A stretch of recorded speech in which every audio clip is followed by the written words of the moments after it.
We live in a country where we have to put up with this crap from MPs.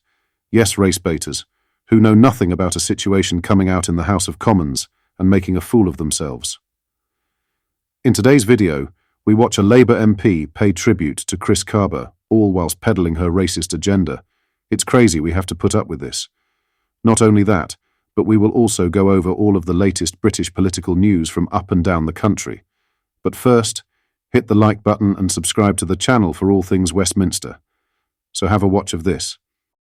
I'd also like to send my condolences to the family, friends and loved ones of Chris Kaba, particularly this week while the media are using racist gang tropes to justify the killing of Chris Kaba. 1,900 people have died in police custody since 1990. 1990, and I would say that the police do have protections. You know, we know that our black communities are over-policed and under-supported. So can the Home Secretary give us assurances that we and our communities are kept safe and that extra protections are not given to the police because they already have the protections they need? In contrast reform, MP Lee Anderson stood up for Sergeant Blake and said the following. Thank you, Madam Deputy Speaker. Sergeant Blake has gone through 2 years of a living hell for simply doing his duty and keeping the British public safe. So will the Home Secretary join us at Reform UK in commending his bravery to send out a clear message to all our brave police officers that this place has their backs? Police officers who do immensely difficult work right across the country every day to keep us safe deserve our strong support, often in the most difficult circumstances of huge bravery. It's why I have attended the Police Bravery Awards every year for 14 years to recognise and support the work that police officers do, often in the most difficult of circumstances.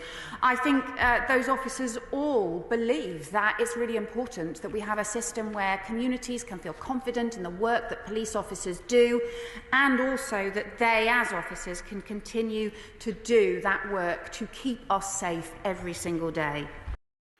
What are your thoughts on this situation? Let me know in the comments. In other political news, Labour is engaging in a class war by insisting that it wants to help working people when it means the working classes, former Conservative Chancellor Lord Lamont has said. The peer, who was Norman Lamont, was Chancellor from 1990 to 1993, told Chopper's political podcast that Labour were not above stirring up a bit of hatred now and then ahead of next week's budget, which is set to include large tax rises. Lamont also expressed his astonishment at the apparent absence of business experience among Sir Keir Starmer's cabinet and said the government appeared to be desperate to find revenue by removing benefits from pensioners. He said, "I dislike this phrase, working people, not just because of its ambiguity, but I think it's deliberately designed to imply working class, which I think is an out-of-date idea, and it's appealing to old-fashioned Labour mythology. And I think it's a very unpleasant term to talk about working people. Why is a pensioner not a working person? They've worked all their life.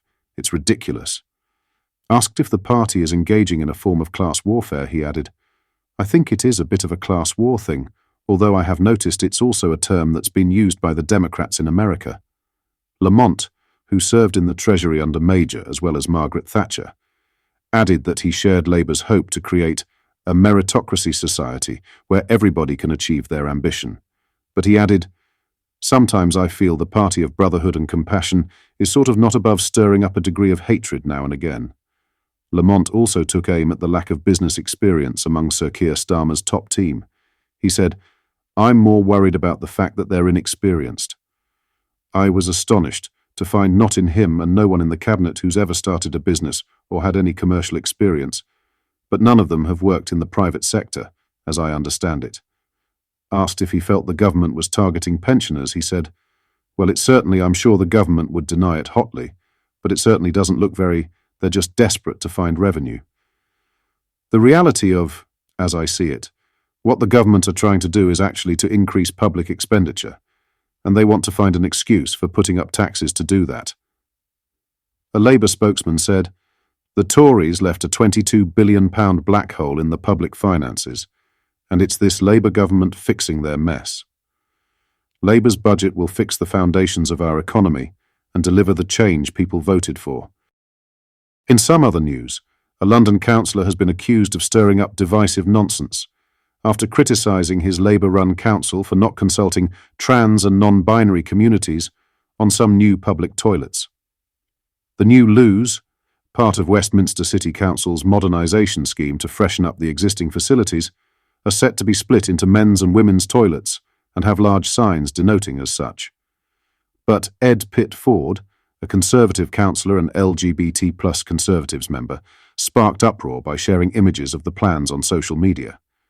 Captioning his post, where the men's and women's signs are clearly visible, Pitt Ford took aim at the Labour-led authority for not going far enough to consult the transgender community. He wrote, "I recently discovered that Labour-led Westminster City Council didn't consult the trans and non-binary communities for the refurbishment plans for flagship public toilets at Piccadilly Circus, Embankment and Green Park. I urge them to consult non-cisgendered people going forward."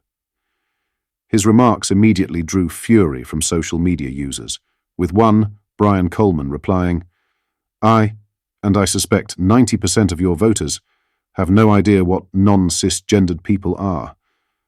Are we in the same party?" Pitt Ford replied with a link directing Coleman to the NHS's gender dysphoria page. He then attracted scorn from a swathe of public figures and campaign groups, with one, Tory MP for Romford Andrew Rosendale, saying, "I cannot believe what I am reading. Divisive nonsense." Conservative activist group Turning Point UK joined in, writing, "You're meant to be a Conservative. You are a disgrace. Traitor." In response to the row, gender-critical groups have slammed the Tory councillor, labelling his choice of words bizarre and virtue-signalling nonsense. Fiona McAnina, Director of Campaigns at human rights charity Sex Matters, told in an interview, "When a politician starts talking about non-cisgendered people and non-binary communities, I don't know whether to laugh or cry. It's virtue-signalling nonsense, and many people will have no idea what he's talking about. Everyone is either male or female. If this local councillor thinks there should be a third, gender-neutral option for public toilets, he could say so. It's not a bad idea, but you'd never know from this bizarre ideological language." Lastly, Labour has reportedly U-turned on a proposed ban on smoking in pub gardens, as Sir Keir Starmer worries that the move could be a death sentence for businesses. Instead, cigarettes will only be prohibited outside of hospitals and schools, with pub gardens, outside stadiums and outdoor restaurants being spared from the ban. Starmer had previously defended the move, claiming that banning smoking in outdoor areas will reduce the burden on the NHS and taxpayers. However, following a furious backlash from Britons, the proposed ban is set to be dropped, The Sun has revealed.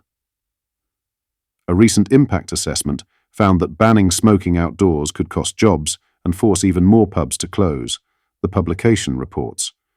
Reacting to the proposed ban on GB News in August, Reform UK leader Nigel Farage criticised the proposals and claimed it will spell the end of British pubs as we know them.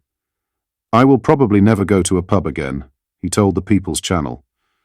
Wes Steeting, the Health Secretary, has called for a national debate on prohibiting smoking. A 2020 government press release made explicitly clear that banning outdoor smoking in bars would be a hammer blow. It said, "Since the existing ban was introduced, businesses have invested heavily in outdoor areas. Banning outdoor smoking would lead to significant closures and job losses. It comes after top doctors have called for legislation aimed at tackling youth vaping to include a total ban on disposable e-cigarettes and all flavours apart from tobacco." The British Medical Association, BMA, urged ministers to take bold and brave actions to protect the health of children and young people amid a vaping epidemic. A target exists to make England smoke-free by 2030, meaning only 5% of the population would smoke by then. Chris Whitty has repeatedly criticised the utterly unacceptable practice of marketing vapes to children, accusing companies of behaving in a shameful way. Writing in The Times, he said vaping was not risk-free. He wrote, If you smoke, vaping is much safer. If you don't smoke, don't vape. What are your thoughts on what we discussed in today's video? Let me know down in the comments section below. If you've not yet already, make sure you do drop a like on this video, and of course subscribe to the channel as we're closing in on 10,000 subscribers, soon to enjoy more British content. Thank you, take care, goodbye.